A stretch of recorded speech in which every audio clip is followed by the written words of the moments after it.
live an amazing life. You've now reached the final section of Weight Loss Mastery, which maybe I should have renamed it to Boost Your Nutrition Mastery. And weight loss is just a result from this. But the most important part of this course is that you have boosted your nutrition, and I'm hopeful that you understand how foods interact with your body and cause a result. And of course, our goal is always the positive result. But with this too, the fourth pillar of health is happiness. It's about living a great life. It's about recognizing when you're stressed and doing something about it.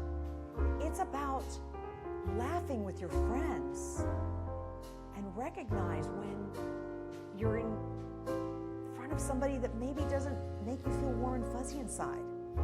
And maybe you change your boundaries. I know I've thrown just a lot right there in that conversation, but that's the truth. We are here to live a wonderful life. And we have the option ourselves in deciding what kind of life that is. And we have the option of interpreting what is thrown our way in one way or another. It's basically our perception. So I want to leave you with this. How do you feel about your day? Are you living each day feeling like this is great? I'm so grateful with everything that happens in my day. Because here's the thing. Yes, I do realize that sometimes negative things happen. But those negative things are actually there for learning lessons. So we can either interpret them as a negative event and be very upset and be so upset that we're not metabolizing our foods correctly or working out correctly or sleeping correctly, or we can view the negative event as a learning lesson and recognize, well, what did I learn from this? Did I learn that I'm stronger than I think I am? Did I learn that maybe I shouldn't judge people? Did I learn that I was interpreting life in the wrong way? What did I learn? Everything has a learning lesson.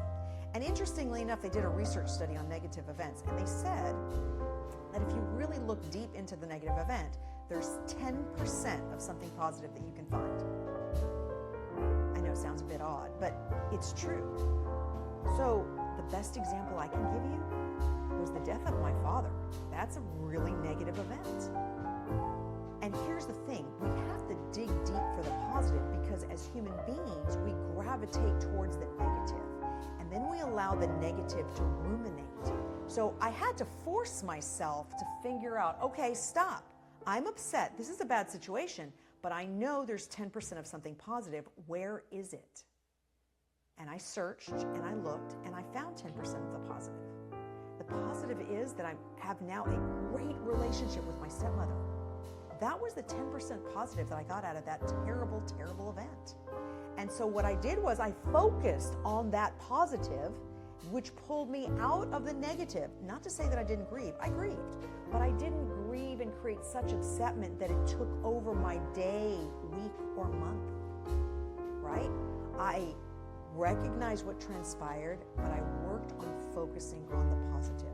And we can do this with any situation, because really, at the end of the day, it's up to us. You know, it's interesting.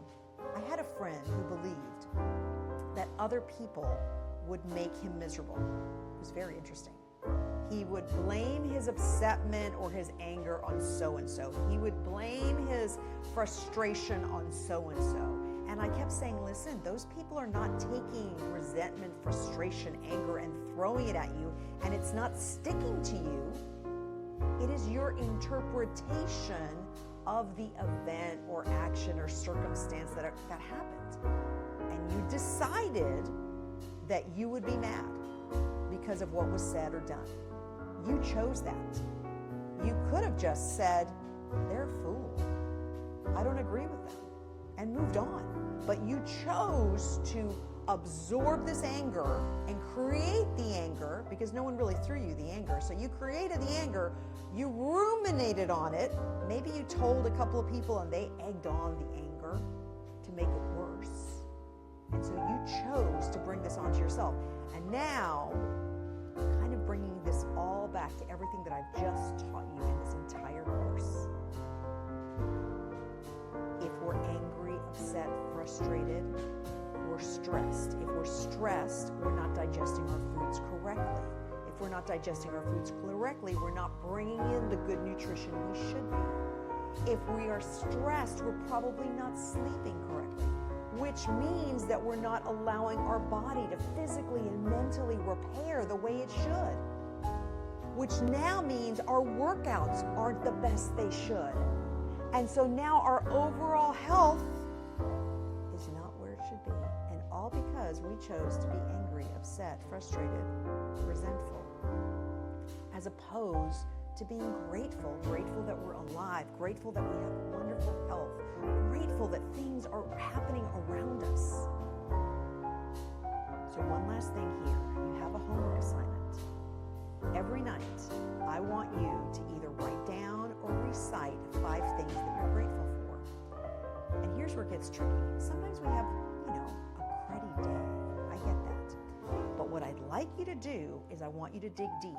There are always 5 things you can be grateful for.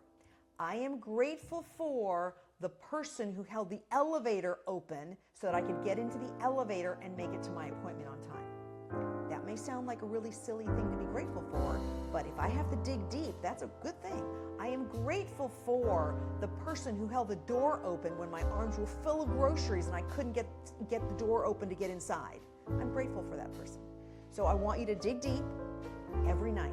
5 things you're grateful for. The more you start focusing on gratitude, the more that loving, happy, fulfilled feeling takes over your day.